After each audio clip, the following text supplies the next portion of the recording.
mismo tengo aquí. Sí, estamos.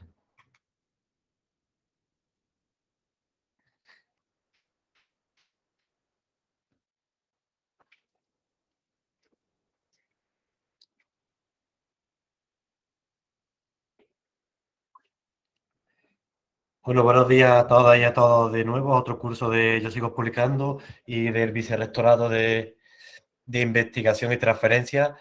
Y bueno, hoy tenemos un clásico de nuestros cursos de vicerrectorado. Vamos a dar el curso relacionado con la preparación de proyectos para la convocatoria del Plan Nacional, ¿vale? Y bueno, habéis visto que hemos dividido este año, bueno, igual que años anteriores, en dos cursos diferentes. Vamos a dar un primer curso que hemos titulado Cómo preparar un proyecto de investigación del Plan Estatal, la perspectiva administrativa. Aquí van a participar el director de la Oficina de Proyectos, que es Miguel Ángel Guardia, que todos lo conocéis, también conocéis todos y todas a Reme, ¿vale? Y Enrique Reire va a venir, pero en principio no ha venido. Bueno, ellos van a presentar un poco todas las características más de la parte administrativa de los proyectos de investigación, ¿vale? Y van a resolver todas las dudas que tengáis en este sentido. Después voy a hacer yo a las 12, voy a presentar yo también algunas cositas, pero yo voy a hablar desde la perspectiva del investigador y voy a dar algunos consejos muy personales, muy particulares de cómo preparar un proyecto de investigación, ¿vale? Para que tengáis alguna idea y algunos recursos a la hora de preparar la solicitud. Me callo, le voy a dar la palabra aquí al gran jefe del vicerrectorado, a nuestro líder espiritual, que es Miguel Ángel Guardia, y ya está. Me callo, Miguel Ángel.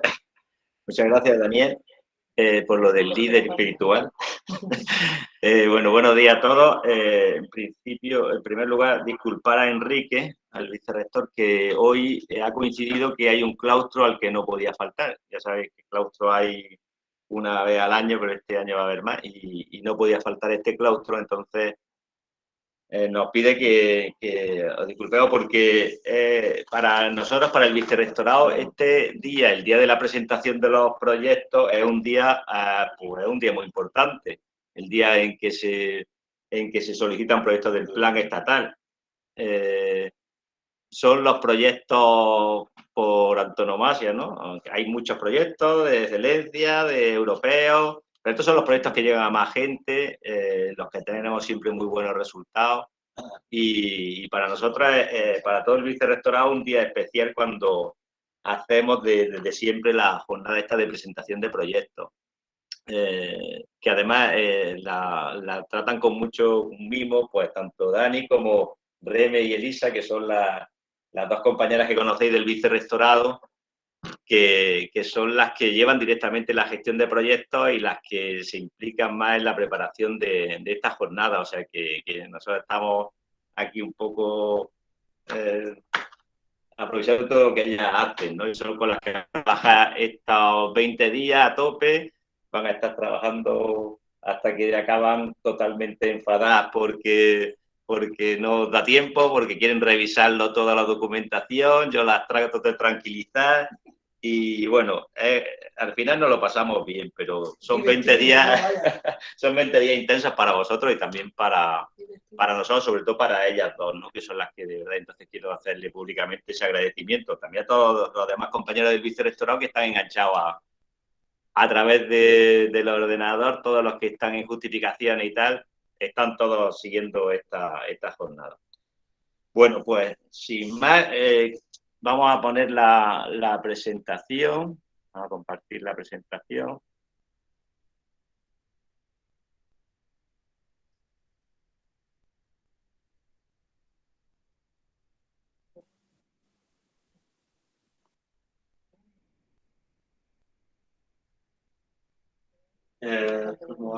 Sí, vale.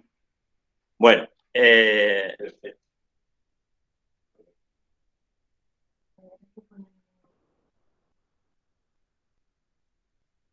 que lo hemos hecho en PDF para evitar la... ¿Se ve bien? ¿Se ve bien? La pantalla completa. Modo de pantalla completa. Ahí va, perfecto. Bueno, en esta parte que le vamos a dedicar una hora y pico, Por cierto, hasta las 12. Vamos a estar hasta las 12, pero vamos a inaugurar. Tenemos que parar para tomar un café todos. Había una frase que en muchas jornadas previas siempre salía en las presentaciones, que Dani seguramente no sé si es también de su parte, y es que realmente presentar un proyecto, la frase venía a decir así, como presentar un proyecto a un proceso iterativo y obsesivo por evitar que te denieguen el proyecto. O sea, un poco es quitarle todos los aspectos que te pueden hacer que te quiten el proyecto. Probablemente esta es la parte en la que nos vamos a centrar nosotros. Nosotros no, en la parte, esta primera parte, de parte administrativa, no vamos a hacer que os den el proyecto. Con que tengáis algunas claves para evitar que os lo quiten, sería ya una buena primera parte, ¿no? Y bueno, entonces realmente así, o sea que ya sabéis que la capacidad la ponéis vosotros, el equipo de investigación, lo tenéis claro lo que vais a hacer, la calidad la ponéis vosotros y después los evaluadores van a entrar en los detalles para quitar puntos.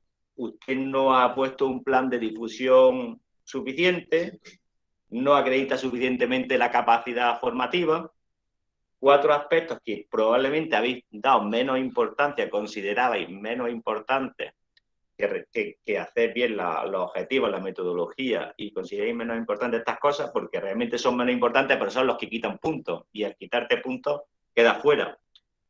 Un poco es lo que vamos a tratar de ver. Esta era la síntesis de esta primera parte, y desde luego, por supuesto, no cometer errores a la hora de presentar los documentos. Siempre empezamos, y empieza Enrique, el vicerrector, contando un poco los resultados de la Universidad de Granada. Bueno, pues los resultados, la verdad que son fantásticos. En esta convocatoria de proyectos del plan estatal son fantásticos. Siempre nos movemos en el rango de los 90 a 100 proyectos. Como vais viendo, desde el año 2014, que estábamos con 100 proyectos, nos hemos movido en el entorno de los 90, 100 proyectos, y el año pasado, aprovechando el incremento de financiación que hubo, pues dimos un salto impresionante. Como universidad pasamos un 20% más de proyectos, 121 proyectos, subimos la financiación casi un 50%, de 8 millones y medio, más de un 40%, a 12 millones, y otra cosa muy importante, subimos la financiación media por proyecto, que pasó a ser de casi 100.000 euros, igualándonos un poco con la media de la Universidad Española. Nosotros tenemos siempre muchos proyectos, pero con una financiación media bajita. Bueno, pues aquí sería una primera consideración que ya podríais ver. No por pedir poco presupuesto tengo más posibilidades de éxito, ¿vale? No por tratar de ahorrar o poner una partida de personal bajita de contratación de personal, tengo más posibilidades de éxito. O sea, en esta convocatoria mantienen los fondos de la convocatoria pasada, 450 millones de euros. Han subido un poco incluso, o sea, es la convocatoria con más fondos. No tendríamos por qué ser ahorradores a la hora de presentar un presupuesto, siempre que sea coherente, como ya conocéis, siempre que sea sensato. No tenemos por qué ir a mínimos porque con eso tengamos más opciones. A nivel estatal nos convertimos en la tercera universidad española con mayor número de proyectos, lo cual ya casi nos estamos acostumbrando a algo que es totalmente excepcional, que la Universidad de Granada esté detrás de la Universidad de Barcelona y detrás de la Complutense, las dos mega universidades que son grandes y que son además buenas, y el resto todas quedaron en número de proyectos por detrás nuestro. No en importe, en el que quedamos como quinta universidad de España, y a nivel de Andalucía, bueno, estamos a nivel de Andalucía, pues los resultados también fueron impresionantes. La siguiente universidad, que fue Sevilla, quedó en 82 proyectos y en un importe de casi 3 millones y pico de euros menos que nosotros, el 25% del total de proyectos de Andalucía, incluido el CSIC, y el 21% de la financiación, lo cual es unos resultados espectaculares que demuestran que estáis mucha gente, muchos grupos buenos, interesados en pedir proyectos y que lo hacéis bien. O sea, tanto tenéis el interés y la capacidad. Entonces, bueno, pues hay que también echarnos un poquito de cariño de vez en cuando para que no, sin dormirse los laureles, pero ver que realmente la Universidad de Granada está ahora mismo en una situación que nos debe costar mantenerse. Ya hemos ganado casi la liga y ahora cuesta mantenerse arriba, ¿no? Bueno, yo voy a dar solamente una introducción antes de que Reme y Elisa entren en todo el detalle de la presentación de los requisitos y documentos y el trámite de la presentación. Y un poco era empezar o recordar algunas cosas importantes que deben tener todo proyecto, ¿no? Y es siempre empezar y fijarse muy bien en los criterios de evaluación. O sea, es algo que los que ya tenéis experiencia sabéis que es importante y saber, pero hay que visualizarlo un poco, ¿no? Los criterios de evaluación van a tener una trascendencia en el tipo de proyecto que vayáis a solicitar. Si vais a solicitar un proyecto de investigación no orientada, pues ahí la gran diferencia, como veis en los criterios, es al final el impacto. O sea, todo, tanto orientada como no orientada, puntúa el equipo de investigación con hasta 30 puntos sobre 100, con un mínimo de 20 para pasar el corte de esa parte. Y la diferencia está entre cómo se puntúa el impacto y la calidad en estas dos modalidades. Y el impacto en los proyectos de investigación orientada se puntúa el doble, con 30 puntos, que en los no orientadas. Claro, eso es lo que resta de la parte de calidad, viabilidad y objetivos de la propuesta. Luego, en proyectos que se traten de presentar a la parte de investigación orientada, pues tanto el impacto científico-técnico dobla el de la no orientada como el impacto social y económico. Entonces, es algo que bueno, a la hora de presentar la propuesta debería ser importante que lo vierais. Hay otra cuestión que probablemente pase desapercibida y querría que desde el principio la tuvierais presente, que es el no dejar de leer no ya la convocatoria, sino los documentos que el Ministerio tiene colgados asociados a la convocatoria. Podéis dedicarle, la verdad que se puede perder un par de horas en leer esos documentos con reflexión, pero es necesario tanto las consultas frecuentes que os van a resolver muchísimas dudas sobre qué podéis hacer y qué no podéis hacer, quiénes pueden ser miembros, quiénes no pueden ser, todas las dudas que no podamos resolver nosotros están ahí en las consultas frecuentes, y también las instrucciones para presentar la memoria. Parece algo que no se puede dejar pasar de leer esas instrucciones. Os voy a poner un ejemplo. Hace unos años pues estaba hablando con un profesor, un compañero vuestro, que estaba de evaluador en el plan nacional y me venía a decir, oye, mira, en el tema de los becarios, de la capacidad formativa del FPI, he estado evaluando y se han llevado todas las becas las universidades de una comunidad autónoma, no voy a decir de cuál, pero imagináis, se las han llevado todas las becas de mi área, porque tenían un apartado relleno de capacidad formativa fantástico. Lo tenían relleno de forma que aparecía dónde habían estado después cuando habían acabado el doctorado, a qué centro habían ido, a los que venían, qué tipo de instalaciones tenemos, qué acceso a técnicas nuevas van a tener en su doctorado. Y bueno, una cosa completísima. Dice, claro, llega pues siempre el máximo en la capacidad formativa, el máximo capacidad formativa, aunque el proyecto no tiene por qué ser fantástico, te dan el FPI. Bueno, si os miráis las instrucciones para elaborar la memoria, pues eso que era tan novedoso y que hacía esa universidad de esa comunidad autónoma, es como hay que rellenarla. Es que viene expresamente qué ítem de ese apartado tienes que rellenar. Entonces, me gustaría, si queréis, que os presente, para los que no lo hayáis visto todavía,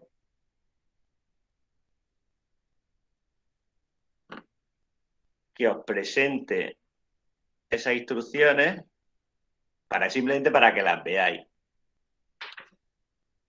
Bueno, la presentación. El enlace. Está aquí, esperad, aquí está. Instrucciones para rellenar la memoria. Está en el enlace, a lo largo de la memoria está el enlace.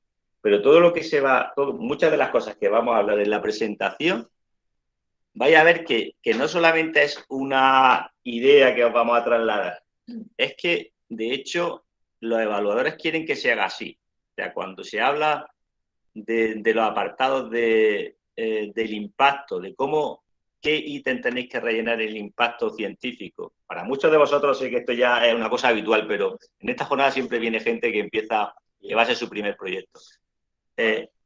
Cuando veis sobre el impacto científico técnico que hay que poner un plan de difusión, que se recomienda que ponga un plan de difusión, es que la propia convocatoria, la instrucción del ministerio, un plan de transferencia, todo esto ya viene reflejado en el apartado de las instrucciones para rellenar la memoria.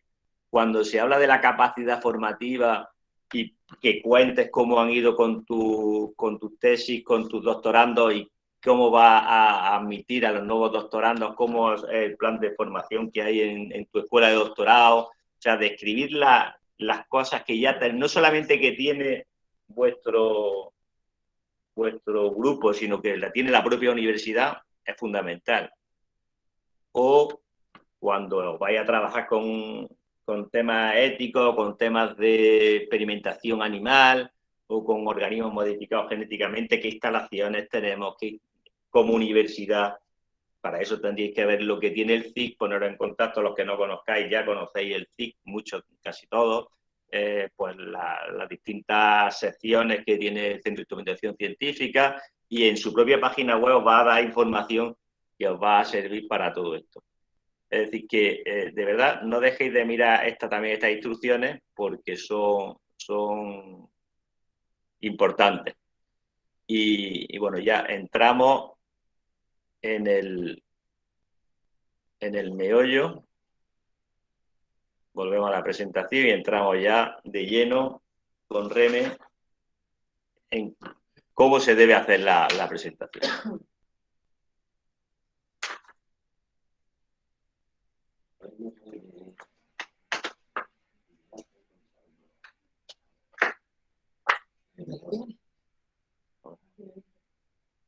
El PDF, ¿no? ¿Esta? No. ¿Se ve? No, no está compartida. No.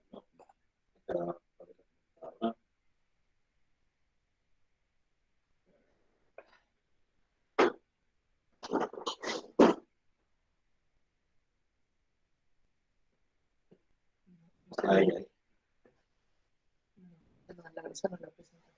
Ahora aquí, aquí. Pero esa compartir, esa no te conviene compartir. El PDF ahí. Eso es tuyo. Vale. Ver. Modo pantalla completa. Sí. Me va Dale aquí a apuntar. Ahí. Ahí. Vale, sí, Yo no veo nada. No se ve. Ahí. No se ve. ¿No se ve?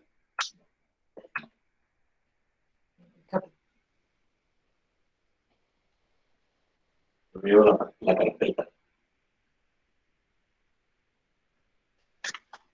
Ya la veo por aquí. ¿Sí? Ahí. Toda tu pantalla. No. A ver. No. Ahora sí. Bueno, para que no se funcione. Dale a apuntar que se quite abajo. Y ver con pantalla completa. Sí, ya se ve. Dale a ver ahí arriba, ver pantalla completa. Ahí, abajo. Ahí. Vale. Hola, buenos días a todos. Vamos a empezar ya lo que es la parte un poco más administrativa. Si os parece bien, vamos a avanzar hasta antes de lo que es la tramitación y ahí en ese momento haremos un pequeño inciso para aquellos que queráis hacer algunas consultas respecto a esto que vamos a hablar ahora y después ya avanzaremos con el tema de la tramitación de la solicitud. Bueno, comentaros en primer lugar que la primera novedad de la convocatoria es el cambio que en el título. Ahora ya el título es único, Proyectos de Generación del Conocimiento. Y ahí se engloban las dos modalidades con distintos nombres, pero son las mismas modalidades que hemos tenido siempre. Lo que pasa es que ahora se llaman proyectos de investigación no orientada, que son los antiguos proyectos de generación del conocimiento, que son los proyectos de investigación básica, sin orientación temática, que están motivados para la curiosidad científica y que tienen como objetivo primordial el avance del conocimiento. Y por otro lado tenemos los proyectos de investigación orientada, que son los antiguos proyectos de reto. Lo mismo que antes, se trata de proyectos que están orientados a la resolución de problemas concretos y vinculados a las prioridades temáticas. Ahora cambiamos, en vez de retos, lo que vamos a tener son prioridades temáticas. Estas prioridades son 6, que las tenéis aquí abajo recogidas, y además os hemos puesto el enlace al Plan Estatal de Ciencia e Investigación para que las tengáis más desarrolladas y la gente, los investigadores que queráis pedir proyectos por esta modalidad, podáis ver en qué prioridad os queréis incluir y ver vuestro proyecto si efectivamente da respuesta a la prioridad en la que estáis interesados. A su vez, dentro de la modalidad de no orientada, tenemos los proyectos tipo A, que son los jóvenes investigadores, y tipo B, para investigadores ya consolidados. Y en la modalidad orientada tenemos lo mismo, proyectos de tipo A y proyectos de tipo B, pero dentro de los de tipo B se incluyen los proyectos tipo RTA, que se encuadran en la lista prioritaria 6. En nuestro caso, solamente en esta modalidad podríamos ser subproyectos. Los proyectos coordinadores de esta modalidad serían los centros de línea. Los proyectos, según los requisitos que tiene que reunir el IP, tenemos de tipo A, que son los jóvenes, que son para investigadores, pueden ser 1 o 2 investigadores. Lo que pasa es que en el caso de 2 investigadores, si lo vamos a pedir por esta modalidad, ambos tienen que ser de tipo A. Si queremos que sea uno tipo A y otro tipo B, obligatoriamente lo tendríamos que pedir por la modalidad tipo B. El COIP no tiene por qué ser de la Universidad de Granada, puede venir de otra entidad, siempre y cuando cumpla los requisitos. Imprescindible también en este tipo de proyectos que no hayan dirigido anteriormente ningún proyecto del plan estatal con una duración superior a 1 año y que la obtención del grado de doctor esté comprendida entre ese intervalo, entre el 1 de enero de 2011 y el 31 del 12 de 2018, salvo las excepciones que se recogen en el artículo 6.3 referente a la paternidad, al tema de enfermedad y ese tipo de cuestiones que sí se tendrán que justificar luego en la solicitud y subir la documentación acreditativa. Por otro lado tenemos los proyectos tipo B para investigadores consolidados. Lo mismo pueden ser proyectos con 1 o con 2 IP y se encuadran también los proyectos tipo RTA que, como hemos dicho, se encuadrarían en la línea prioritaria número 6. Y vuelvo a repetir, aquí nosotros no podemos ser coordinadores, seríamos solo sus proyectos. Y la novedad más importante de la convocatoria es que deja de existir la modalidad de investigadores sin vinculación, lo que eran los antiguos GIM. Según el número de proyectos que componen nuestra solicitud, podemos presentar el proyecto de forma individual, dirigido por 1 o 2 investigadores principales, con su equipo de investigación y su equipo de trabajo, simplemente el IP y un equipo de trabajo o el IP solo. De cualquiera de las formas podría ser válido. O luego lo que son los proyectos coordinados. Para presentar un proyecto coordinado tiene que haber un mínimo de 2 y un máximo de 6 subproyectos, cada uno con su IP o sus 2 IP, su equipo de investigación o su equipo de trabajo. Las personas IP del proyecto coordinador siempre tienen que ser del tipo B. Los proyectos coordinados puede haber sus proyectos tipo A y tipo B, pero el proyecto coordinador siempre va a ser de tipo B. La importancia también de los proyectos coordinados es que todos van por la misma modalidad el mismo área temática y tienen que tener la misma duración. Aquí tened cuidado los que sean proyectos coordinadores, porque son ellos los que abren la primera solicitud para que les dé la referencia que luego le tienen que mandar al resto de sus proyectos, que le comuniquen y tengáis claro cuando os reunáis el área y la duración y la modalidad, porque ya se nos dio el caso en un año que cada uno lo pidió de forma diferente, se equivocaron y eso es algo que luego no se puede subsanar.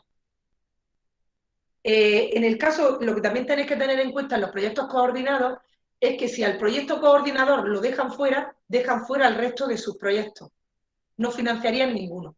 En cambio, si financian el proyecto coordinador, no quiere decir que tengan que financiar al resto de los subproyectos. Incluso muchas veces en un proyecto coordinado que solo sean 2 proyectos, si dejan uno fuera, el proyecto coordinador pasaría a ser proyecto individual. Se indicará un título a cada subproyecto, tendrá su propio título, que luego se incluirá en la memoria que se presenta en el proyecto coordinador. Así, además, tendrán un título único para el proyecto coordinador. Lo que he dicho, lo que también quería decir es, en cuanto a la hora de presentar la solicitud, mientras los subproyectos no cierren, el proyecto coordinador no puede cerrar el proyecto general. Por tanto, aquellos que seáis proyectos coordinadores tenéis que estar comunicados con el resto de sus proyectos para que cierren con tiempo, para que vosotros como coordinadores también lo hagáis sobre todo en nuestro plazo interno.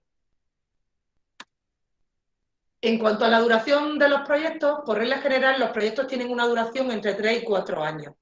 Los que llevan realización de campañas escenográficas siempre van a tener duración de 4 años. Y como excepcionalmente se pueden pedir proyectos de 2 años, cuando se presenten algunas circunstancias, como que la vinculación del IP no alcance la ejecución del proyecto, de la vida del proyecto, o cuando existan otros motivos de tipo científico extraordinarios que se puedan justificar debidamente. Vamos a pasar ahora a lo que son los requisitos y las características de los miembros que participan en los proyectos. Los proyectos se componen generalmente de lo que son el investigador o investigadores principales, un equipo de investigación y un equipo de trabajo. Vamos a hablar primero de lo que son los requisitos para ser investigador principal. En el caso de proyectos con 2 investigadores, ambos van a tener la misma consideración. Lo que pasa que a efectos del Ministerio, el IP1 será el interlocutor, pero la valoración de los méritos que va a ser y que acrediten la capacidad científica se va a llevar lo mismo para uno que para otro. Para ser IP o co-IP de un proyecto, en primer lugar hay que tener el grado de doctor con fecha anterior a 1 de enero de 2019, a excepción en la modalidad que se permite la ampliación por el tema de las bajas de paternidad, la enfermedad, todo ese tipo de cuestiones. Tienen que cumplir con el requisito de la vinculación y el tema de las incompatibilidades, que después hablaremos de ese tema. Por regla general puede ser IP de un proyecto los catedráticos de universidad, titulares, contratados doctores, colaboradores indefinidos. En el caso de ayudantes doctores de nuestra universidad, podrán ser IP, bien, tanto si tienen contrato vigente como si no lo tienen, pero están acreditados a contratado doctor. En cualquiera de los 2 casos se va a permitir, siempre y cuando que se acrediten ese tipo de circunstancias. En el caso de profesores próximos a la jubilación, se les va a permitir que sean co-IPs, siempre y cuando el IP reúna los requisitos para hacerlo. Para ello, deben de firmar un documento de compromiso en el que solicitan pasar a colaboradores extraordinarios. Ese impreso lo tenéis en nuestra página web y tendréis que aportarlo junto al resto de documentación. En el caso de profesores eméritos, también se les permite ser co-IP siempre y cuando el IP1 cumpla los requisitos de la convocatoria. En cuanto a los investigadores incluidos en el plan de estabilización, Miguel Ángel os va a comentar el tema. Bueno, la idea del vicerrectorado es, ya sabéis, la convocatoria es bastante restrictiva en cuanto a las condiciones para ser investigador principal o miembro del equipo de investigación y abierta para ser del equipo de trabajo, pero claro, entendemos que las personas, los investigadores que ya están en categorías del plan de estabilización, pues debemos de facilitar en la medida de lo posible su participación en el proyecto. Así que está claro que todos los que tengan vinculación van a poder participar siempre, eso no hay ninguna duda. Todos los que también tengan los requisitos en el momento de la firma, que de acuerdo con su convocatoria, o sea, con su modalidad de contrato, si ya tienen el requisito para ser estabilizables también, aunque les quede poca duración de su contrato, también van a poder ser estabilizables. Y por último, como en años anteriores también, cuando en la modalidad del plan de estabilización, uno de los requisitos a conseguir para ser estabilizable es ser IP único de un proyecto de plan nacional, pues evidentemente también van a poder participar. Por ejemplo, los Juan de la Cierva y las categorías Juan de la Cierva Incorporación y las categorías equivalentes que también tienen ese requisito de que siendo IP único pueden participar, pues evidentemente van a poder participar. Siempre, en cualquier caso,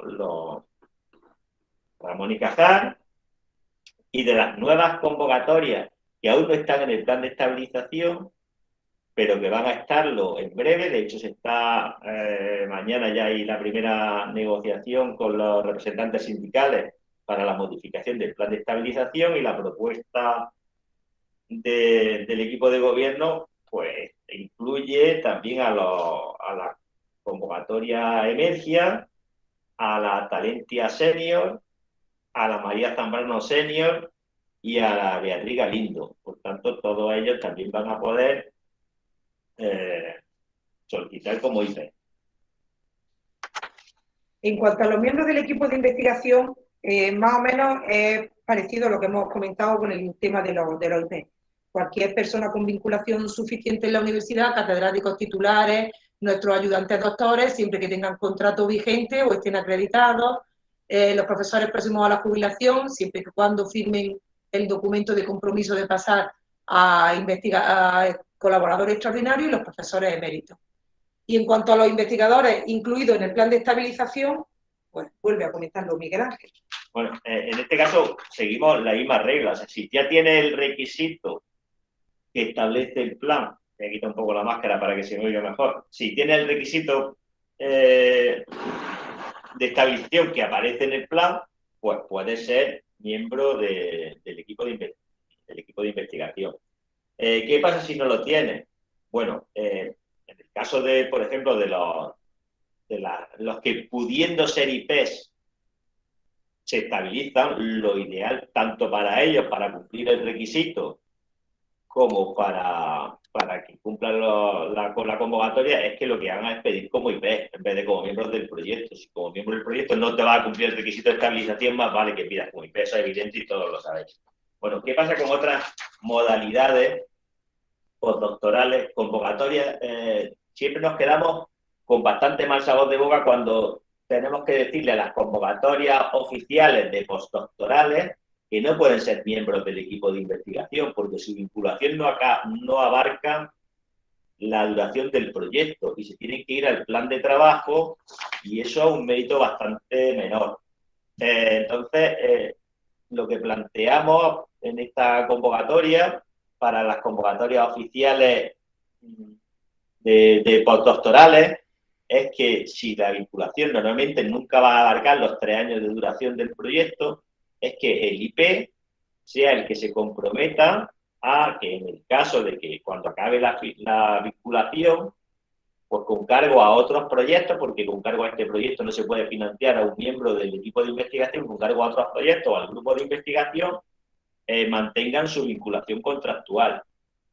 Nosotros como vicerrectorado no podemos pagar a todo el mundo, no podemos pagar a nadie una prórroga de esos contratos, pero debe ser una apuesta del grupo de investigación si lo que quiere es incluirlo en el plan, en la parte de investigación, en el equipo de investigación. Si no hay ese compromiso del IP de contratación con cargo a otros fondos de los que disponga, pues en ese caso tendría que ir el equipo de trabajo. Bueno, en cuanto a los miembros del equipo de trabajo, sé que el equipo de trabajo está compuesto por aquellas personas que participan en la ejecución del proyecto, pero no cumplen los requisitos para ser IP o formar parte del equipo de investigación. ¿Quién se incluye aquí? Pues profesores sustitutos interinos, profesores asociados, contratados con propio servicio, profesores invitados, predoctorales, FPI, FPU, personal técnico de apoyo, personal extranjero, investigadores extranjeros y alumnos de doctorado. Alumnos de máster ahora mismo no se permite estar en los equipos de trabajo.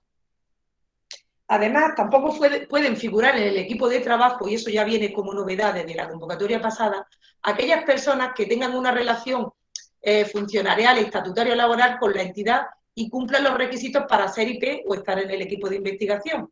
¿Qué quiere decir esto? Que no metamos en el equipo de trabajo a titulares, catedráticos y gente que cumpla con el requisito de la vinculación, porque aunque me los metáis ahora, si os conceden el proyecto, después no los vamos a dejar estar en el equipo de trabajo.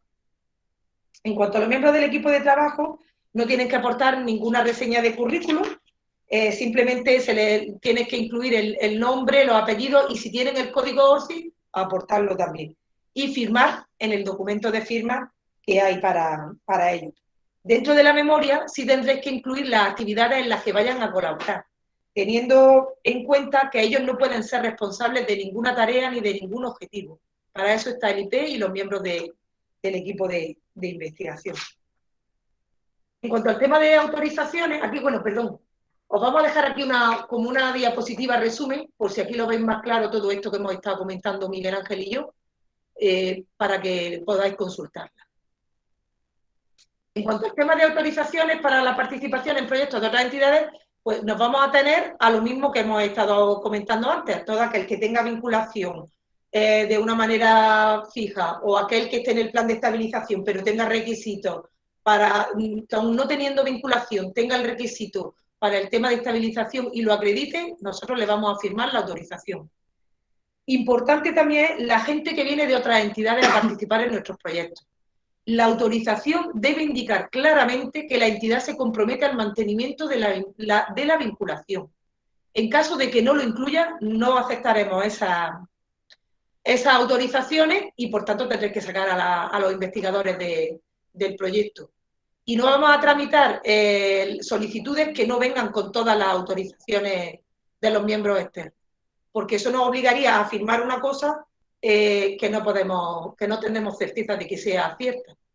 Si viene un ayudante doctor de otra entidad sin el compromiso de vinculación, nosotros no nos podemos hacer cargo de ese tipo responsabilizarnos de ese tipo de cuestiones.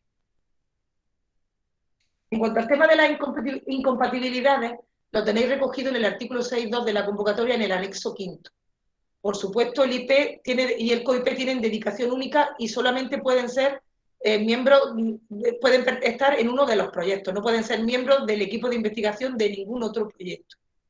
En cuanto a los miembros del equipo de investigación, se puede participar en dos proyectos, bien en dos proyectos de esta misma convocatoria o en un proyecto de esta y en otro de una convocatoria, por ejemplo, del año pasado. Este año ha variado el tema del plazo que han puesto y se computan todos los proyectos de convocatorias anteriores que finalicen después del 31 de agosto. No se tienen en cuenta las prórrogas. Si queréis más claramente, alguien que esté, por ejemplo, en un proyecto de 3 años de la convocatoria 2018, aunque tenga prórroga, puede pedir proyecto o puede participar en un proyecto o en dos proyectos actuales. O un proyecto alguien que esté en un proyecto de 2 años de la convocatoria 2019, de 2 años. Pero ya en proyectos de 4 años de la convocatoria 2018 o de 3 de la de 2019, ya no podrían pedir proyecto. En el caso del equipo, pues dependerá de cuántos equipos esté participando actualmente. Por supuesto, las modalidades de proyectos orientados y no orientados son excluyentes. O pido por una modalidad o pido por otra. Son excluyentes también los proyectos del Carlos III. Si yo estoy dirigiendo un proyecto del Carlos III, no puedo pedir un proyecto del Ministerio. Y no son excluyentes lo que son todas las modalidades de proyectos del programa Marco, Horizonte Europa o iniciativas de programación conjunta del espacio europeo. Pasamos a un turno de preguntas. Sí, si queréis, abrimos un pequeño turno de preguntas, por si tenéis alguna duda, y ya pasamos a lo que es el tema de la tramitación de las solicitudes. ¿Tenéis alguna pregunta que queráis? A ver, por ejemplo, María del Mar me parece que ha levantado la mano. Sí, hola, buenos días. Mirad, dos cosillas. Como la convocatoria termina, el plazo interno es el 13 de diciembre, sé que está fuera de eso, pero como lo tengo aquí anotado es todo el día, ¿no? Sí. Vale. Hasta la 1. Hemos puesto hasta la 1. Hasta la 1 de la mañana. No, hasta la 1 de la tarde. El 13 a las 13. El 13 a las 13, de acuerdo. Y luego la otra, si por ejemplo incorporáramos a personal de administración y servicios dentro del equipo, ¿qué iría? ¿Equipo de trabajo? Equipo de trabajo. Sí, da igual que sea funcionario o que sea laboral. Sí, el equipo de trabajo. Equipo de trabajo, sí. Los técnicos al equipo de trabajo. Personal técnico al equipo de trabajo. Vale, pues muchas gracias, solo eso. Francisco Javier Ruiz Ojeda. No, Beatriz, perdón, Beatriz está primero. Buenas tardes a todos. Gracias Hola. por las orientaciones que nos estáis dando. Quería preguntar algunas cuestiones, algunas las he dejado por el chat, no sé si luego vais a ir haciendo recopilación o las hago directamente. Si es de lo que hemos estado hablando, pues... Mira, una de las cosas está relacionada con las líneas prioritarias. Cuando uno pide un proyecto orientado, ¿tiene que ser obligatoriamente centrado en una línea prioritaria? Porque en ese caso, por ejemplo, los proyectos de educación nos quedamos todos fuera. Sí, os lo podéis pedir por no orientada, pero que tengo proyectos de educación y de ciencias sociales y humanidades encuadrados en proyectos de ese tipo. Pero entonces sería no orientada. Puedes presentarte por cualquiera de las dos modalidades, pero me consta que yo, los proyectos, por ser de ciencias sociales o de educación, tengo proyectos que están encuadrados en lo que eran los antiguos retos. No sí, pero lo digo por las líneas prioritarias de este plan de investigación. Tienes que encuadrarte en una, porque obligatoriamente la aplicación te pide, si en cuanto solicitas la modalidad, se te abre el desplegable y tienes que encuadrarte. Ahí. Por eso te hemos dicho, te hemos puesto el enlace del plan estatal para que amplíes y veas si lo he leído, si puedes dar respuesta a esa prioridad que... Entonces, si no damos respuesta a ninguna de esas prioridades, nos tendríamos que ir a un proyecto no orientado, ¿verdad? Efectivamente. Vale, y la otra pregunta es si respecto a si un IP de otro proyecto ya concedido, de convocatorias anteriores, puede participar en el equipo de investigación de un proyecto que vayamos a pedir. Es lo que yo te he dicho, si ya es IP de un proyecto, no. Los IP tienen dedicación única y los IP, mientras no, a no ser que sea de una de las convocatorias que te he dicho, que el proyecto finalice antes de agosto de 2022, sin incluir si es un proyecto de prórroga, las prórrogas no cuentan. Tienes que ver de qué convocatoria viene, Beatriz. Venga, pues muchas gracias. Francisco Javier. Francisco Javier. Ruiz Ojeda. Pues Juanma. Juan Manuel Jiménez. Juanma. Hola. Buenos vale. días y en primer lugar muchísimas gracias por las orientaciones que nos estáis dando.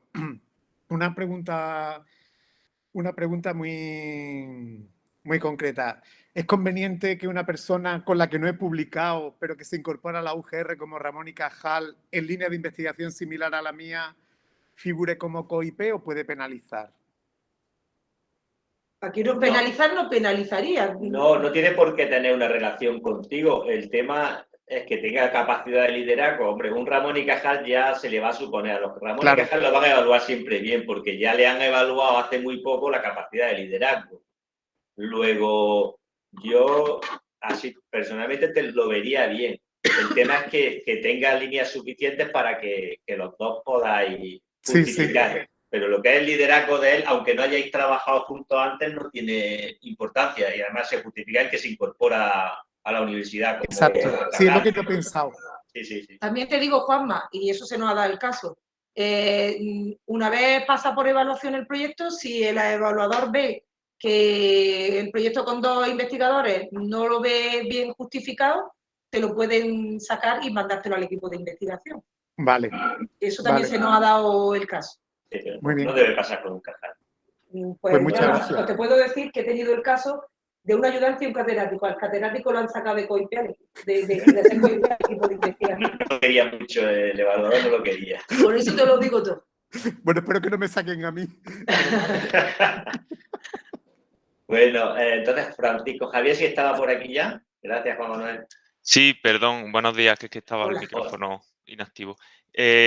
Muchas gracias por la presentación. Mira, quería preguntar, en el equipo de investigación tenemos el caso de que está en 2 FIS, uno que acaba en 2023 y otro que en teoría acaba el 31 de diciembre, pero han concedido la prórroga hasta el diciembre del 22. Vale, Es decir, en el pues, momento de cerrar la solicitud, esta persona va a estar en 2, pero No. después no estará.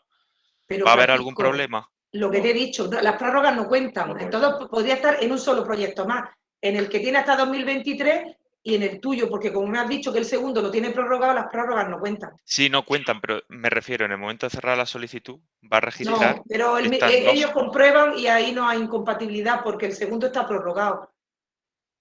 Vale, vale, lo Las digo prórrogas porque como... no las tienen en cuenta. Ellos tienen en cuenta cuál era la fecha efectiva de ejecución del proyecto. Aparte le han podido dar la prórroga de 1, de 3, de 1 año. Eso no lo tienen Vale. en cuenta. Vale. Vale, lo digo porque en ese caso por día, por ser un poco tiquismiqui, de que puede No, estar No, en puedes el momento ponerlo, de que la puedes cierre de la incluirlo, que no solicitud. tienes problema. Vale, perfecto, muchas gracias. Marta, Hola, buenas. hola. Quería preguntarles, a la hora de introducir los datos en la plataforma, ¿el responsable de la gestión de las ayudas sería usted, Miguel Ángel Guardia? No.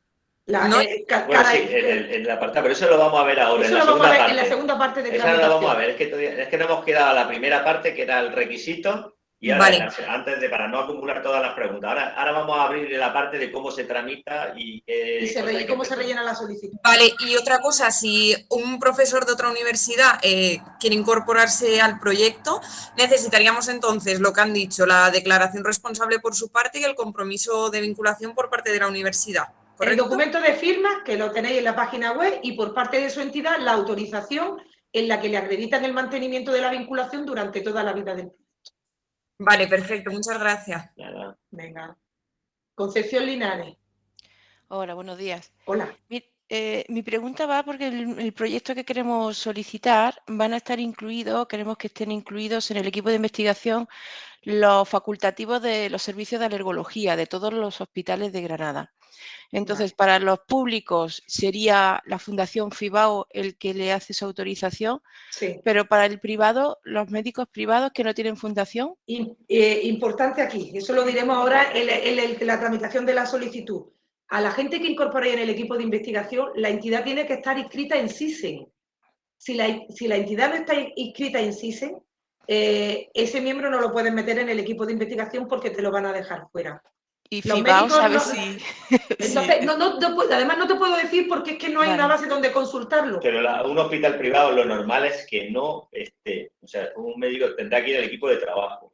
Al Sí. equipo de trabajo. En Vale. el público no tienes problema. Además, lo voy a comentar ahora cuando ya hablemos de la tramitación, que normalmente cuando incluyáis a los médicos, porque ya nos ha pasado más veces, la entidad tenéis que buscar la fundación biosanitaria a la que pertenece, el CIF de la fundación, porque a lo mejor por el nombre del hospital no lo encontráis. Pero en un privado va a ser difícil que no va a estar. Y para participar estos miembros de hospitales privados, en el equipo de trabajo no se necesita autorización. No, en el equipo de de trabajo no nada. hace falta. Vale, Solo la muchas firma. gracias. María José. Hola, buenos días. Hola, María José. Un par de preguntillas. Primero, si es un proyecto de TIC aplicado a salud, ¿va por la prioridad temática de mundo digital o por la prioridad temática de salud? Eso ya Tenéis que sois decidirlo vosotros, María José. ¿Dónde vais a tener más posibilidades de éxito? Ahí ya. Eso son cuestiones técnicas vuestras. Os movéis en decidir dónde puedes tener más posibilidades de ser evaluado positivamente. Podrían presentarlo a los dos, pero tú es la que tendrás que ver si está muy cargado hacia la salud, si en los evaluadores del área TIC igual van a decir que eso a mí que me cuenta. Ya. Si es al revés, si es, aunque sea para hacer algún algoritmo sobre salud, si realmente el proyecto versa básicamente sobre TIC, pues igual sí tiene que decirnos de eso, a mí que me cuenta. O sea que esa es la duda, ¿no? ¿Hacia dónde cargáis? hacia dónde Porque cambiar. se pueden elegir dos líneas No. prioritarias. Dos áreas temáticas sí. no. Tú Dos puedes- áreas sí, área principal y área secundaria. No, pero dos distintas no. Tú puedes, dentro del área principal, una secundaria. Pero no, y si es coordinado, también tenéis que estar todos en la misma, dentro del mismo área temática. Sí. O sea que no podéis coordinaros un área con TIC y otro área de salud y dos equipos, no. Tenéis que elegir a cuál tenéis más posibilidades. Ya. Vale. ¿Y un Margarita Salas puede formar parte del equipo investigador?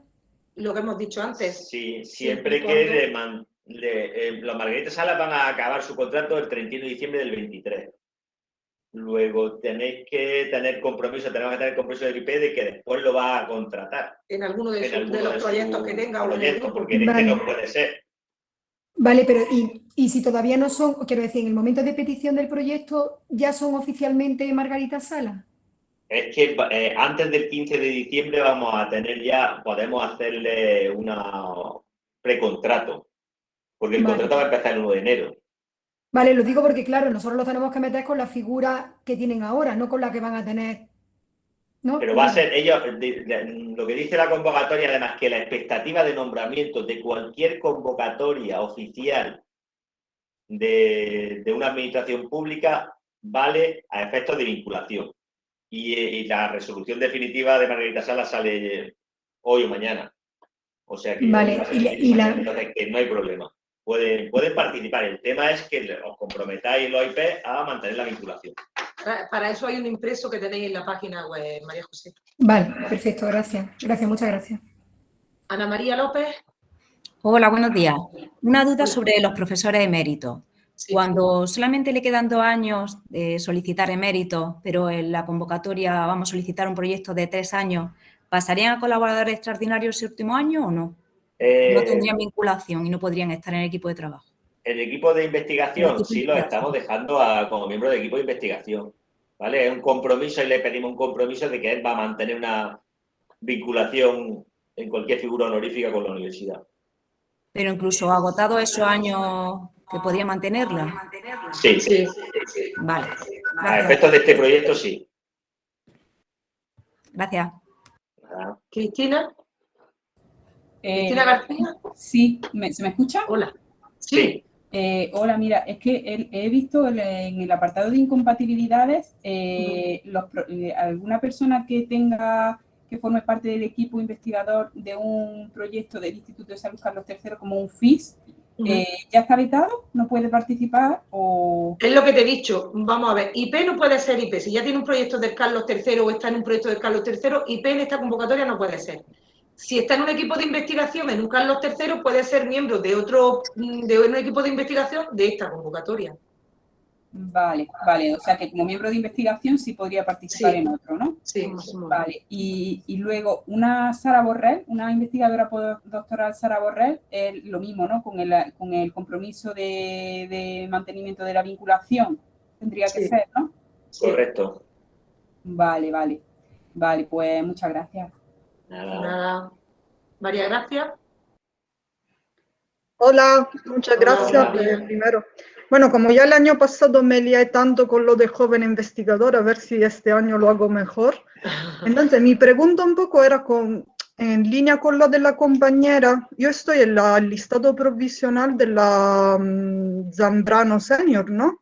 Sí. Entonces, cuando voy a pedir... Ay, bueno, gracias. Entonces, yo ya iría, tengo que pedirlo como sola, como Bueno, IP.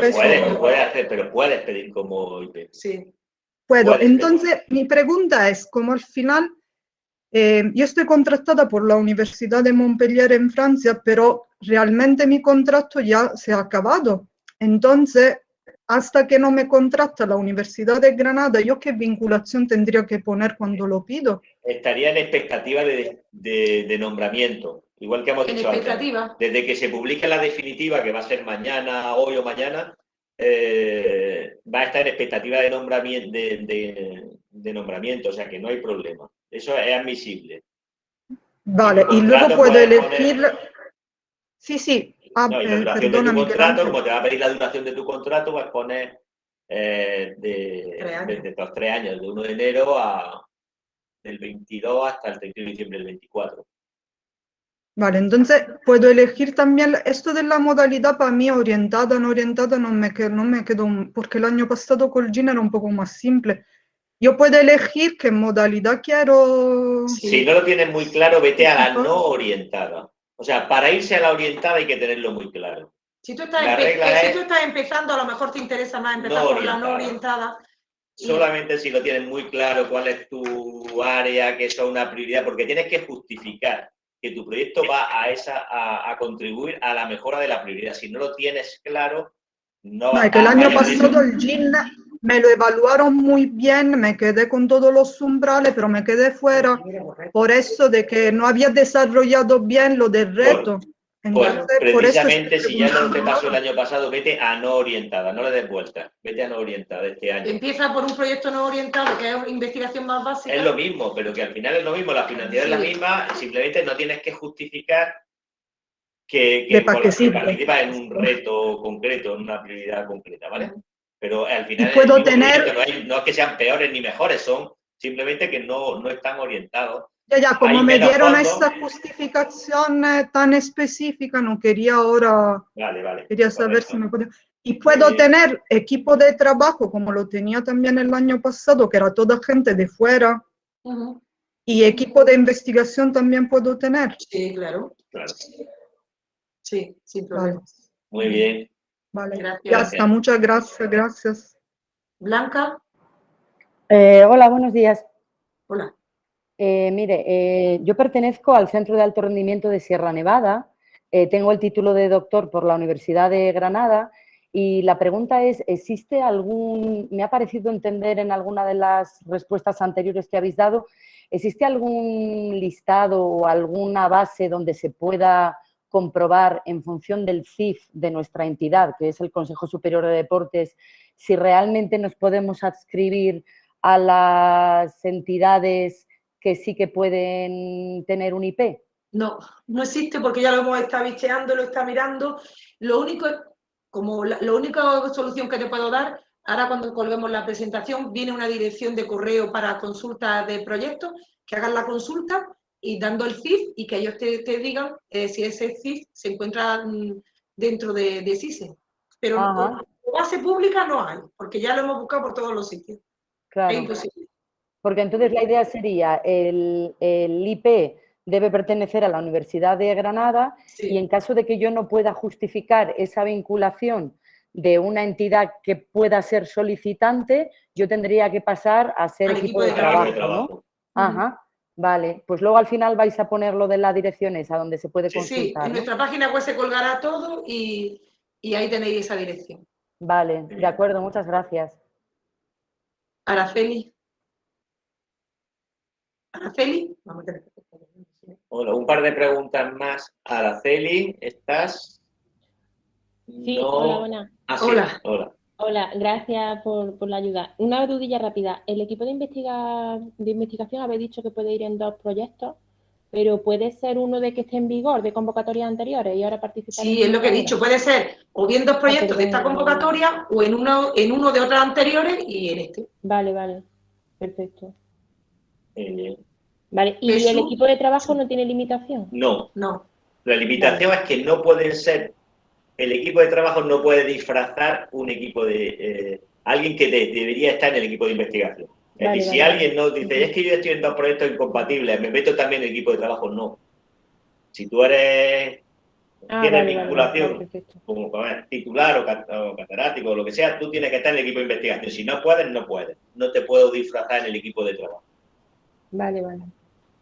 Vamos a contestar una preguntilla más y vamos a seguir avanzando porque si no, no terminamos y luego viene Dani.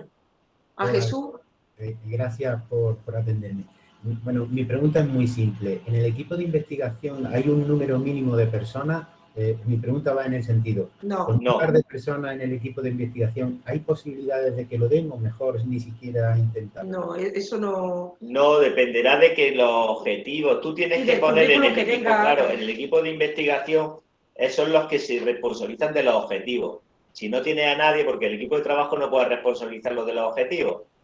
Si no tienes a nadie en el equipo de investigación, tú tienes que asumir todos los objetivos como IP. Y lo que tienen que ver es si eso es viable, o te dirán, pues el investigador principal tal, pero tiene una trayectoria, pero no puede asumir tantos objetivos, o tiene un proyecto menos ambicioso, de forma que tú lideres los objetivos y después el equipo de trabajo te colabore, porque tiene que cuadrarte, o sea que no hay un número mínimo, tiene que ser coherente para que no te pongan, no te empiecen a quitar puntitos de los 30 del equipo. ¿Hay proyectos de convocatoria anteriores que se hayan dado con un par de investigadores? Sí, depende del área, incluso en humanidades sin ninguno. Hay algunas cosas muy específicas de humanidades, que no todas, pero algunas, pues las dan solamente al IP. Vale. Algunos tenemos que no tiene equipo de investigación. Vale. O sea que no, depende del área, claro, si es de salud, pues es más difícil, eso es, ¿no? Si es aplicado, pues ya es imposible. Dependerá de la aplicación. Vale. Vamos a avanzar, porque es que si no, no terminamos Tenemos 4, si las hacemos cortas, las resolvemos estas 4 y ya nos seguimos. Y seguimos. Mari Carmen, María Coral, Daniel y Eva. Primero Mari Carmen. Hola, buenos días. Muchísimas gracias por la charla y por las orientaciones tan útiles que nos dais. Mirad, mi pregunta va un poco en relación a lo que yo creo que han comentado ya otros compañeros, pero quizás para que me quede más claro. A ver, yo participo como investigadora en un proyecto de investigación, pero no como IP. Este proyecto de investigación tiene una duración hasta 2024. ¿Yo podría solicitar para ser IP de un proyecto de investigación de esta? No puedo, ¿verdad? No, hasta que no acabe... Hasta que no te liberes de esa vinculación. El IP tiene que ser solo, único. Además, tampoco puedes solicitar la baja en el proyecto. Ya te lo digo por si también te viene a la cabeza, las bajas no las conceden por ese tipo de cuestiones. De acuerdo, pues perdón, esa era la duda que tenía. Tengo que esperar. Sí. Vale, pues muchísimas gracias. Nada, Coral. Hola, muchas gracias. Perdonad a lo mejor las preguntas. Es que estaba en clase y me he incorporado un poco más tarde. Un profesor que esté cubriendo una baja, ¿nada más que puede ir en el equipo de trabajo? Sí. Sí, sustitutos interinos pueden ir sobre el equipo de trabajo. En el equipo de trabajo. Vale. Luego, es que como me he incorporado tarde, una persona que esté en el equipo investigador en un proyecto que acaba a finales en junio del 2023, ¿podemos llevarlo en el equipo investigador? Si solo pertenece a un equipo, sí. Si pertenece a más equipos, no, porque solo se puede... se puede participar en dos equipos de investigación. Si está en uno, ahora se mete en el tuyo y ya está, sin problema. Vale. La UNED sí cuenta como que pertenece al CISEN, ¿no? Es que te vuelvo a decir lo mismo, creo yo que sí, pero que nosotros no tenemos, no hay una base donde podamos comprobarlo. Y tienen otros proyectos del Plan Nacional que pertenecen, ¿no? Sí, claro, sí. Tiene proyectos, por supuesto. Vale, ya está. Entonces, en principio, esas eran mis preguntas. Muchísimas gracias y disculpar si... Gracias, Coral. Hasta luego. Adiós. Hola, buenas. Yo es que hay una duda que me surge desde que habéis hablado de que se puede estar en más de un proyecto. ¿Eso tiene que ver con estar a tiempo parcial o como los proyectos andaluces? No existe ya el tiempo parcial ni el tiempo completo. Estás en uno o estás en dos, pero no es ni parcial ni completo. Vale, perfecto. Y luego una sugerencia, que es que tenemos aquí los subtítulos que van siendo automáticos, pero la verdad es que no están ayudando mucho, por si queréis quitarlo. ¿Vale? Nada más que eso. Muchas gracias. ¿Los subtítulos? Están puestos aquí que se ve como los subtítulos de... Ahora se lo decimos a Dani, que está, el que tiene. Muy bien, gracias, Daniel. Eva. Hola, buenos días. Hola. ¿Los investigadores extranjeros solo pueden formar parte del equipo de trabajo independientemente de la vinculación? No, extranjeros no, de entidades extranjeras. Un extranjero, o sea, que no es lo mismo. Sí, de entidades extranjeras. Solo equipo de trabajo. Sí, puede ser español incluso, pero si está en la Universidad de Oxford es español, equipo de trabajo. Y ya la última, Cristina, y avanzamos. Es que tenemos un IP que lo quiere solicitar, pero tiene un proyecto activo que termina en diciembre del 21. ¿Podría pedirlo? Como IP? Sí, claro. Sí. Aunque lo tenga prorrogado, vaya. Vale. Y luego tenemos varios predoctorales que tienen unos contratos largos de 4 años, pero tendrían que ir en el equipo de trabajo, sí o sí. Sí. Es que la convocatoria lo echa el equipo de trabajo, aunque hay otros licenciados a los que deja pertenecer al equipo de investigación, cuando dices predoctorales, cuando pones vinculación predoctoral, te manda el equipo de trabajo. Vale, perfecto, gracias. Vale. Bueno, pues vamos a seguir avanzando.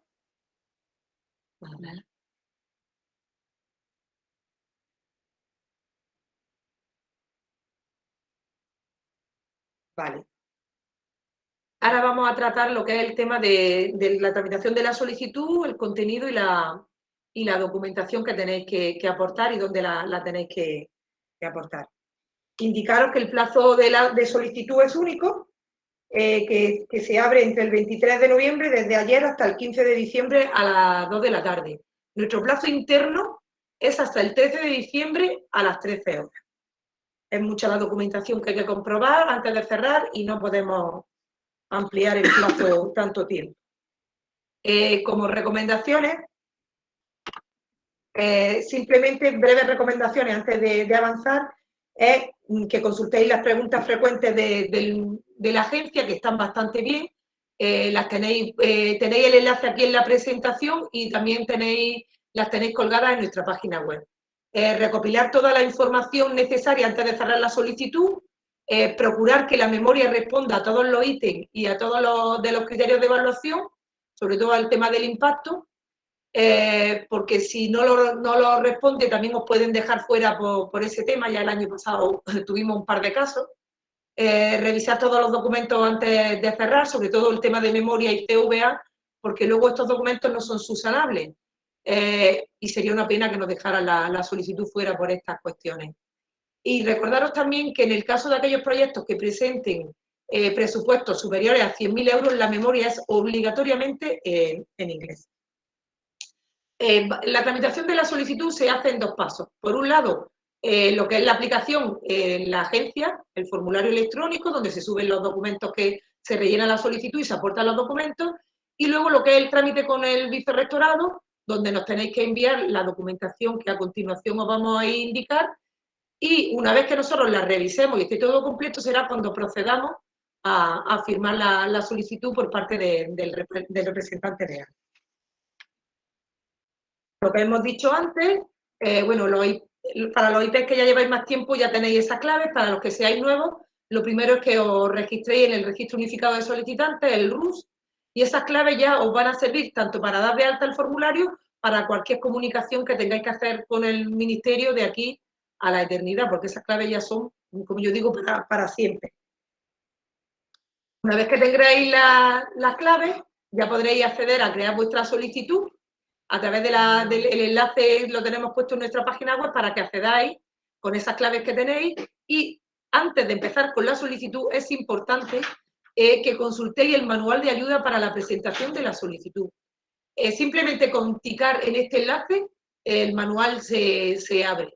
Es bastante completo y bastante claro y os va a ayudar bastante.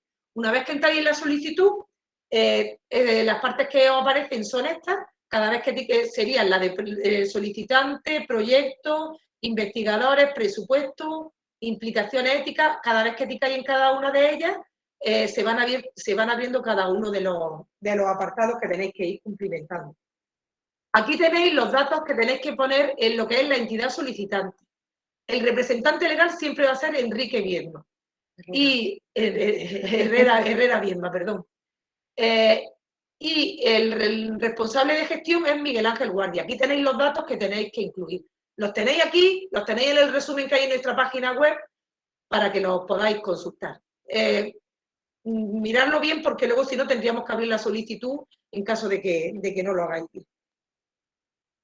Cuando ya empecéis a empezar a rellenar la solicitud, lo primero es elegir la modalidad del proyecto, si es orientada o no orientada, el tipo de proyecto, si es A, B o RTA. Si elegimos la modalidad de orientada, nos aparecerá el desplegable para que elijamos alguna de las prioridades temáticas donde nos vayamos a encuadrar. Posteriormente, tenemos que seleccionar el área temática principal. La descripción de la área está en la página web de la agencia. Es obligatorio rellenar un área temática y opcional una secundaria.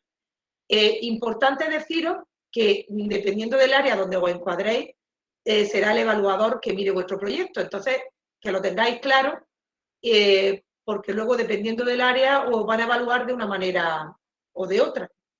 Os piden también el código FOR y ahí tenéis el enlace donde se os despliegan para que veáis el que se adecua a vuestra área de conocimiento.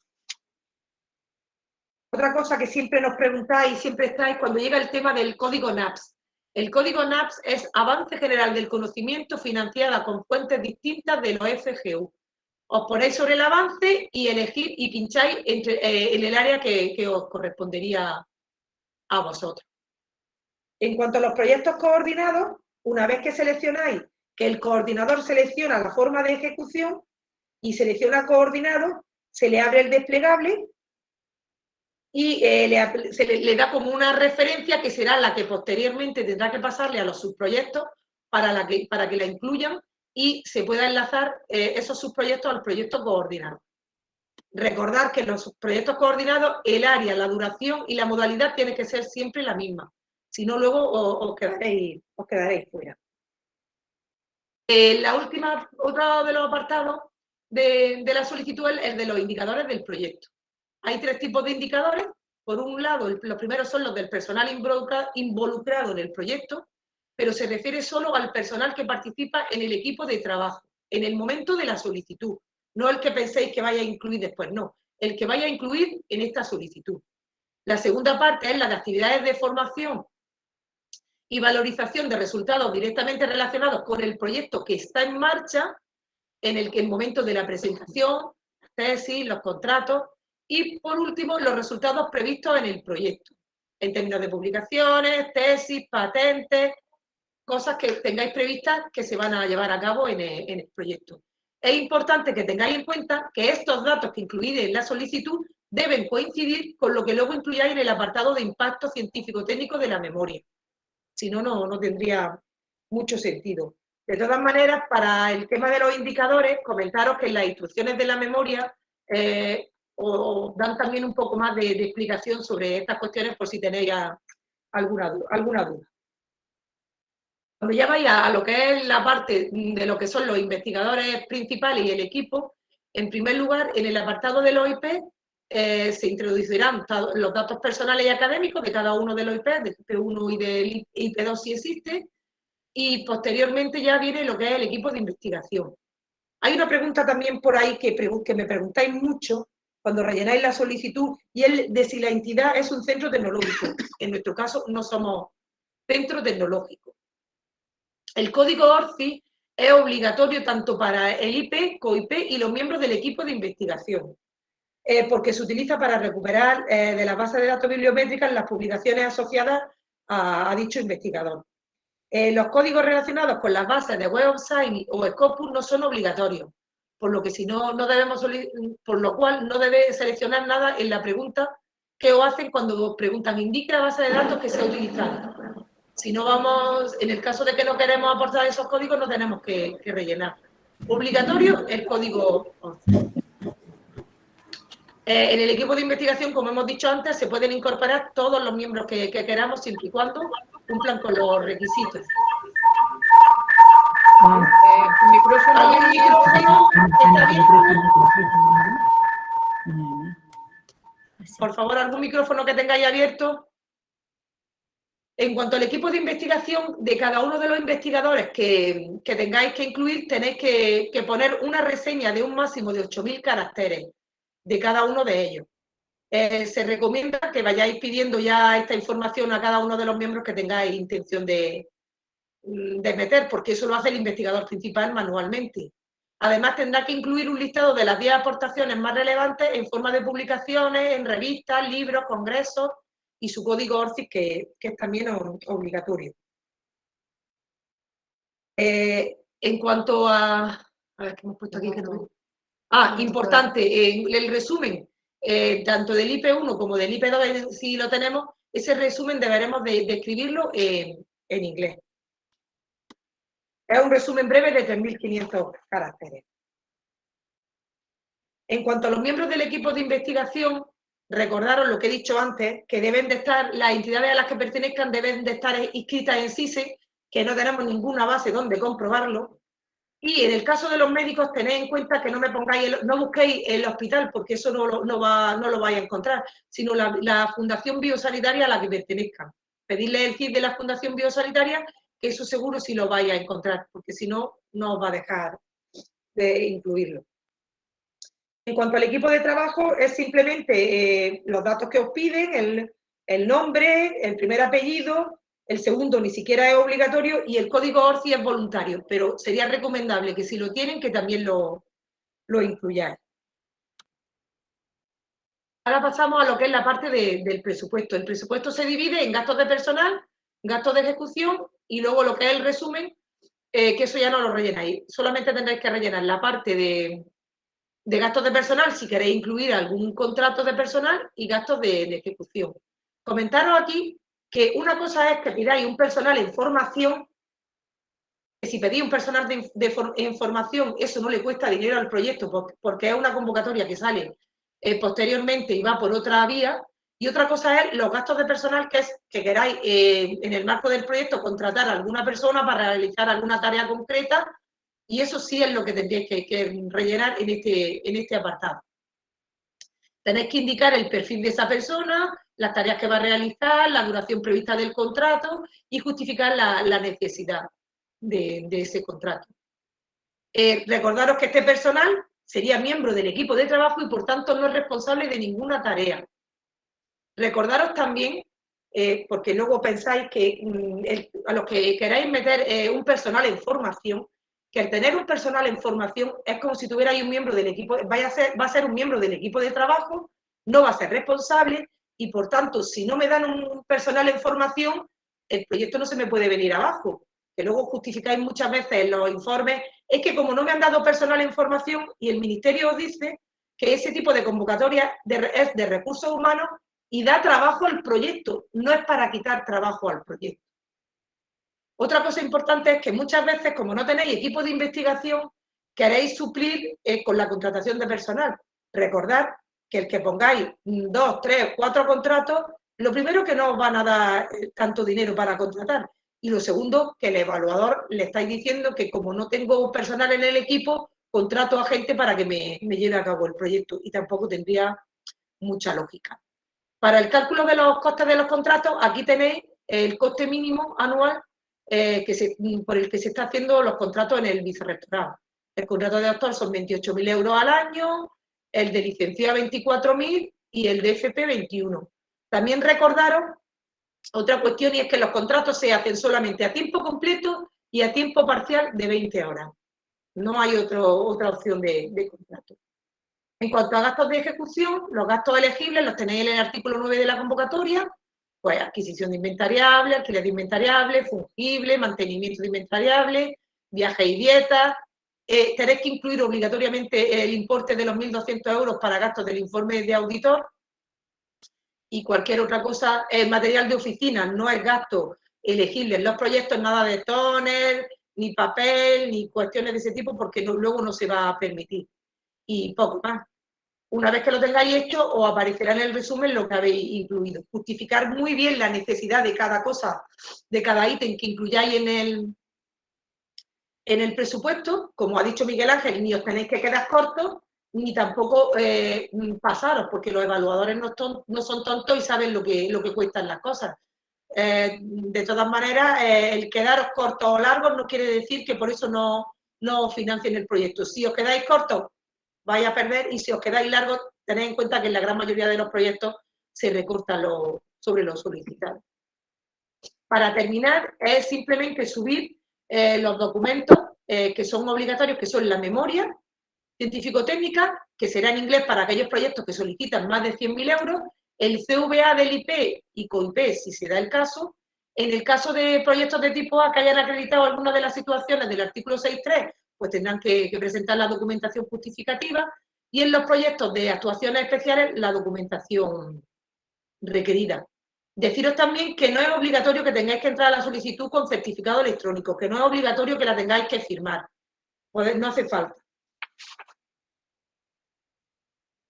Recordaros también que la memoria y el CVA no son documentos que se puedan subsanar, y si no los presentáis en los modelos adecuados, podéis dar lugar a que en la fase de subsanación os dejen el proyecto fuera y ni siquiera lo evalúen.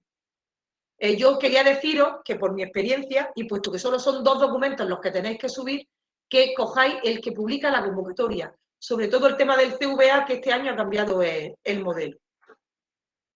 Aquí os incluimos los enlaces tanto a los modelos de memoria como a las instrucciones para rellenarlas. Recordando que la extensión máxima de las memorias son de 20 páginas para proyectos individuales y 35 para proyectos coordinados. En el caso de proyectos coordinados solo se presenta una memoria y la sube el proyecto coordinador. En cuanto al tema del currículum abreviado, deciros que solamente lo presentan tanto el IP como el COIP si lo hay. Aparte del modelo normalizado de la página de la agencia, que aquí tenéis también el enlace que os dirige a él, podéis utilizar el que se genera a través de la aplicación de FCIT. Recordaros que en el currículum se incluyen solamente los méritos más relevantes obtenidos en los últimos 10 años, a contar desde la fecha de cierre del plazo de presentación de solicitudes, salvo casos especiales que se recogen en el artículo 14 de la convocatoria. Se puede presentar en español, aunque se recomienda que sea en inglés. El máximo de páginas son 4.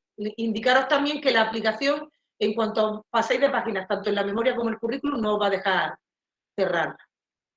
Las novedades de este año en el currículum es que desaparece el apartado 2 de formación académica y en su lugar se incluye la enumeración de situaciones profesionales anteriores a la actual, así como los periodos de interrupción en la carrera investigadora, pues por temas de baja maternal, por temas de enfermedad. También se ha modificado el contenido del apartado B, de resumen del CV, para progresar en la adecuación a los principios DORA. De estas cuestiones ahora en la otra parte del taller Dani os hablará. Y como consecuencia de ese principio desaparecen las referencias a la base de datos Web of Science y el apartado A en el apartado A del CV. Y ya vamos a la parte importante que nos compete una vez que ya vosotros cerréis toda la solicitud y antes de que nosotros firmemos, aquí os indicamos los documentos que tenéis que aportarnos al Vicerrectorado de Investigación. Este año hay 2 modalidades de aportación. Viene a través del acceso identificado para trámites de nuestra página web, que ahora a última hora se abrirá dicho enlace, o bien viniendo al Vicerrectorado a entregar presencialmente la documentación que os vamos a indicar a continuación. Sería la solicitud generada, el fichero de firmas de todos los miembros del equipo de investigación y del equipo de trabajo. Este documento lo tenéis en nuestra página web. Las autorizaciones de los miembros del equipo de investigación que pertenezcan a otras entidades. Si tenemos algún profesor... El fichero de firma lo agrupen todo en el mismo PDF. Eso sí, por favor, el fichero de firma en un mismo PDF. En caso de que tengáis algún profesor próximo a la jubilación, pues el compromiso de pasar a colaborador extraordinario, también tenéis el modelo en nuestra página web. En el caso de ayudantes doctores propios, bien copia del contrato para que vean que su contrato abarca todo el periodo de ejecución, o si no, la acreditación a contratado doctor. En caso de que vuestro proyecto necesite temas de implicaciones éticas, o en el caso de proyectos de ciencias sociales que necesiten temas de encuestas, pues o bien presentáis el justificante del comité de ética de haberlo solicitado, bien el certificado que dan los distintos comités, o bien con un pantallazo de haber iniciado los trámites. Y en el caso del plan de depósito inicial, si procede, pues un justificante de haber hecho esos trámites. En el caso de que queráis incluir en el equipo de investigación a gente que no tiene vinculación durante toda la vida del proyecto, lo que ha estado comentando Miguel Ángel, de gente del plan de estabilización de estos tipos de convocatorias, perdón, que no están en el plan de estabilización, pero pertenecen a convocatorias oficiales postdoctorales, los compromisos de contratación, si queréis mantenerlo en el equipo de investigación. Ese documento también lo tenéis en la página nuestra. Y por último, la gente que esté en el plan de estabilización y tenga que aportar alguna documentación al respecto para justificarlo, pues también tenéis que subirlo o traerlo aquí al Vicerrectorado. El documento de firma es este y es obligatorio tanto para el equipo de trabajo como para el equipo de investigación. Se puede firmar manualmente o electrónicamente, siendo preferible la firma electrónica. El que firme este documento, el equipo de investigación, no quiere decir que no tengáis que traer la autorización. Hay que presentar las dos cosas. Y por último, aquí tenéis, tanto en el vicerrectorado, este año hemos puesto un correo electrónico específico para la convocatoria, para que mandéis las consultas, el teléfono tanto de Elisa como mío, y tenéis el enlace para aquellos que necesitéis, que quieran solicitar la autorización para participar en nuestros proyectos, pues aquí tenéis el enlace al acceso identificado para trámites de nuestra página. Y lo que he dicho antes, también hemos puesto el correo de las preguntas generales de la agencia y el enlace a las preguntas frecuentes del Ministerio, que también está bastante bien.